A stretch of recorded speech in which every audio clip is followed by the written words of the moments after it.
nakuzimia,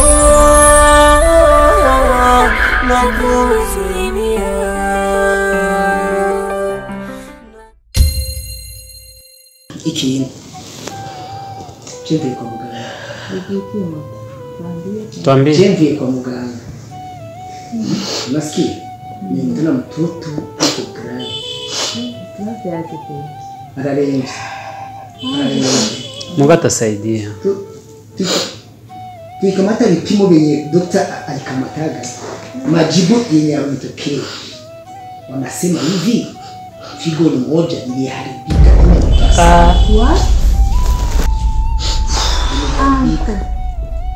Inabidi walitowe watie lingine. Ndio maisha yatakoka. Wewe mtoto wangu mimi. Figo. Bwana ni ugonjwa mkubwa sana. Sitakuwa aje. Isitoshe wamepima figo langu, wamekuta na matatizo, siwezi kumtolea mtoto wangu. Ndio chenye kinaniuma zaidi. Yaani mpaka sasa panahitajika mtu ajitolee figo lake. Ili mtoto wangu anusurike, maana iko hatarini sana. Muda wote anaweza kufa mtoto wangu. Sasa atatoka wapi? Hata mimi hapa ningejitolea, lakini sasa nafia fegi. Mimi napiga fegi sana mzee braza. Kuna fegi nyingi sana. Tumesharibika zaidi hata mtoto wangu. Amba. Lakini yangu mimi nina wazo moja hivi. Wazo gani? Mnaonaje mumuitishe ule mchumba wake, ule mpenzi wake, muone kama atajitolea? Kwa sababu yeye anampenda sana, labda vitamechi, vitaendana, figo lake na kwa ajitolee tuone kama vitawezekana. Ili wazo vizuri. Mzee wazo vizuri. Mzee Majani. Yes. Kani Majani. Mzee Majani. Mwite yeye, labda vitawezekana na akubali. Maana kwa mtu mwingine unatoa ni vizuri sana. Mzee fanya haraka kanipigie simu. Hapana, mpigie tu simu hapa. Moja kwenda kule ni mbali. Mimi nampigia simu iko na gari. Atawahi mara moja aje tufanye kikao tumwambie benye biko. Alafu mashe, sikeni kwambie wewe tazama vile vya kuepusha kwa tayari. Sasa mpelekee kwa mganga, unaona? Mpelekee hospitalini, usizame kama anaweza kula chakula kidogo. Sijui hata kama atakula. Wewe unasikia kama huyo ugonjwa ni hatari. Mpelekee kwanza tizama. Zaidi mimi namsubiri huyo mzee ili nijue kitakufanya. Mambo yatakuwa sawa. Juu huyu mtoto mwanamke kama haponi shida. Lakini mzee, tanisamehe kama mwanao. Kuna na mawili matatu yale ambayo nataka tujadiliane. Na ingawapo kama naweza kuwa nimekosea ama nimekwaza, naomba utanikosoa. Papa, swali langu la kwanza ni hili. Hivi kweli unaona chaguo lako liko sahihi? Naona kweli yule ndio mwanamke anayefaa kuwa mke wako katika maisha yako?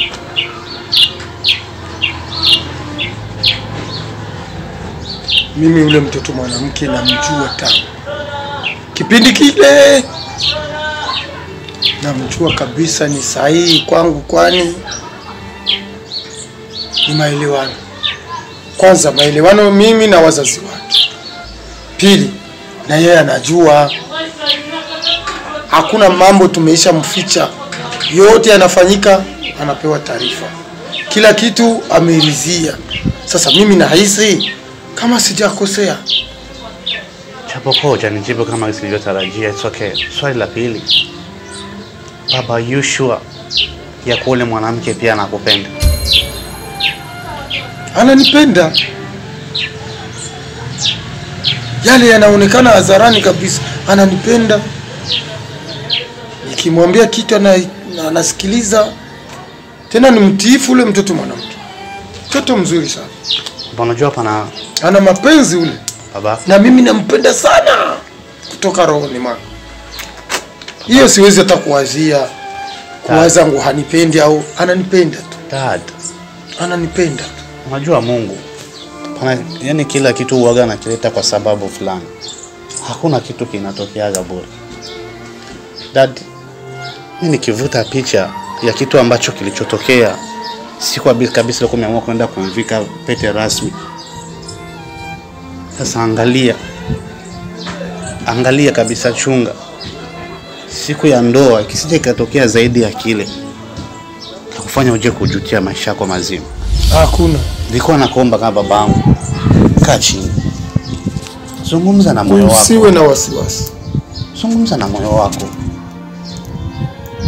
Zungumza na mwanamke mwenyewe. Iulize akili yako. Utapata kama yeye si ndiye mwanamke anayekufaa. Wanawake wako wengi, tena style zako, miaka yako. Na maisha yanaweza kaendelea babangu. Sio mpaka mwa miaka yangu. Mapenzi hayachagui miaka. Utasikia lini wewe? Tata, Yale yametokea tu. Ni magonjwa kama kawaida. Angekuwa mtu mzima angegonjwa tu. mwanangu sio hiyo babangu. Mwanangu ni ya kwamba Mdogo anagonjwa na mkubwa anaweza akapatwa na maradhi. Hiyo ni kawaida kwa watu wote. Kawaida kabisa. tata, Sasa mimi sioni mbaya. baba, Sioni mbaya. maana yangu ni kwamba riziki sio kwa yako, hata ukangangania na kuiweka kinywani iwezi kashuka, itarudi tu na yani utaitema kwa hali na mali. Kama nataka kufariki sawa, lakini kama ungali mzima unavuta hewa inaingia. Ila please dad, Ukikunya maji yanateremka. please dad, usiwe na moyo wa matamanivu. Kaa chini kwanza, uliza akili yako, uliza nafsi yako. Nimekaa chini muda mrefu. We, nimemgaramia kila kitu ule mtoto mwanamke. Mwanza amesoma kila kitu, wazazi wake, kila kitu. We, nimekaa chini muda mrefu. Hivi sasa acha nisimamie mambo yangu, nisimamie mapenzi yangu. Roho haina mfupa, hayaja kufikia, ndio maana unajisemeza sikutapenda bikizewe. Mapenzi hayana kuchagua miaka. Ila dad, please, Mapenzi yanakuja tu hivyo. Vuta tu just hiyo picha moja. Hiyo siku ambacho kile ambacho kilichotokea. Ana sababu dad. Ana sababu.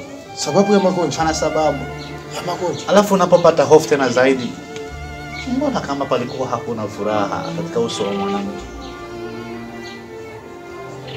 Wake ndio hivyo wako. Babangu, Akifurahi saa moja moja haoneshi. Miongoni mwa wale Anaficha watu. furaha ndio hivyo. Wale watu wanatumia neema zao kuwakashifu wengine, kuwanyanyasa wengine. Ule mwanamke nikwambilishe ukweli, tangu ndo vile iko, ndo maana hana wachumba wengine pembeni, ni mimi tu, mimi na yeye toto hizo. Basi ushauri wa mwisho na wa maana babangu, na ni faida ya maisha yako, ambao unataka waweze kuona uko happy. Tatu, naomba nenda ongea na mwanamke mko hawa, muulize mchumba wako mwenyewe kama kawaida, kama unavyosema. Hiyo nitafanya. Lazima niridhia kuolewa na mimi. Uko tayari kuolewa na mimi? Ikibidi hata mimi mwanao. Sasa sema neno hili nakubali. Utafanya hivyo kabla ya ndoa? Yeye sasa atasema. No, nauliza utafanya hivyo kabla ya ndoa? Na yeye atasema nini? Halina hata uzito. Nakubali. Nitafurahi sana kisiwe. Atakubali. Nitafurahi sana. Atakubali. Sasa Amra, maana nitegemea kwa mengi mtoto yule. Afu atolewa mzigo mmoja kama jitu. Marijani.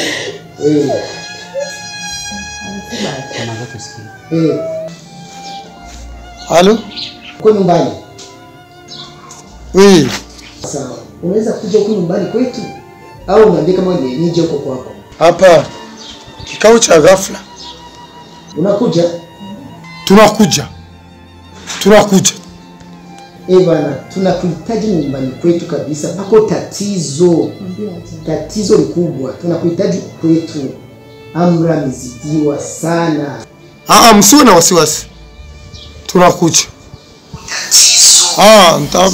Nakuja na mwanao. Nakuja na Amiri. Hakuna problem. Msijali. Sawa, twende. Wapi tena? Kuna kikao nyumbani kwa mwanamke, kwao na mwanamke. Ghafla. Amezidiwa.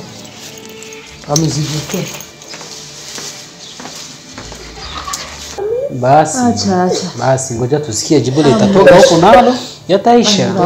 Mimi msemezana wangu mmoja wa kipekee. Nakuzimia.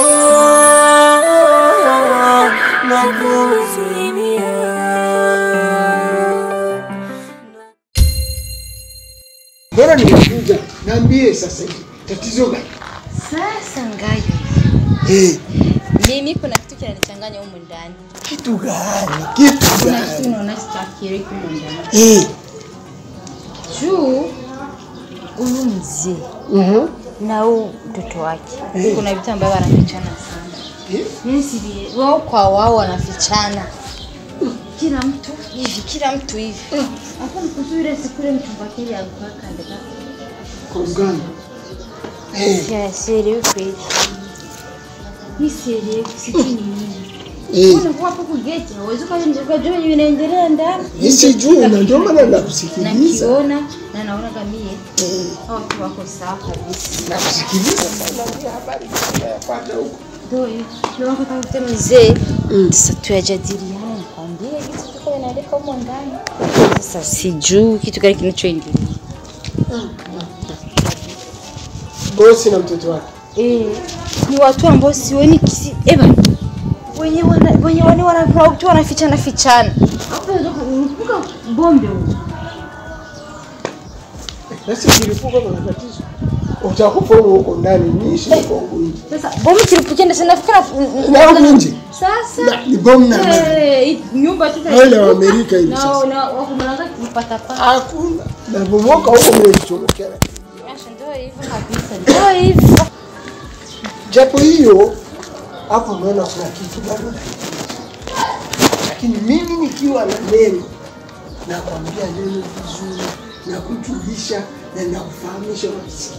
Lakini wewe unataka kuniambia kwa kifupi huko ndani hawako hapana, naambia tu kwa kifupi. Mimi nimekuja nikwambie. Tatizo huko ndani baba na mtoto wanafichana, kuna vitu ambao wanafichana na sisi na mimi sielewi. Baba anaficha, mtoto anaficha. Sasa sijui nini mbaya. Sasa mimi siyo. Sasa huko ndio patakuja kulipukaga siku moja bomu yenyewe atutanani. Dalila mimi naona nataka kutumata nini kama mtu. Kwa nini usinambilishe ukweli? Ukweli gani? Nambilishe ukweli. Nishakwambia. Mimi sio mtu ambaye nimeona nasema kitu kinaonaka. Juu unaweza kusema vitu vingine vikakukotea baba. Sana ndio maana niye siwezi kuwa nasema kile kinaona, lakini nishakwambia huko ndani hawako sawa. Si basi? Hapana. Wewe utaonaga subiri. Niambie unaisha jua neno unajua kile wanafia. Wewe niambie. Huko kanipele ukacha kunitangaza. Usinitangaze. Kuna siku nishaongea na wewe nikakutangaza. Hivyo ujue hivyo ndio hivyo. Kuna siku nilishakutangaza. Baraki mimi wakati wanakuja kukwambia ulikuwa nikamata mimi nilofa. Ulikuwa unaniambia sababu unaniamini. Sasa kwa nini unaniamini? Ulikuwa unaniambia nje. Ulikuwa unaniambia kwa nini mimi ndio si tuko nje. Kwa nini usinielezee? Nielezee tu kiwazi. Ndio hivyo, nishakwambia hivyo. Utaonaga siku moja bomu. Na wewe rupara kia mama. Huko ndani nishakuwa kitu. Nini? Gizo napenda kujilalia hapa kugeti. Nitakupitaga yuko na bomu na vile vimakaya kama ni vitu gari msiji. Kwa heri, nishakwambia usitaka nipeleleza ngo kuna kitu umesikia kwangu. Huko. Kuna siku nishatangaza. Huko jamani kwa. Mimi na wewe hadi milele nakuzimia, aminia nakuzimia, nakuzimia.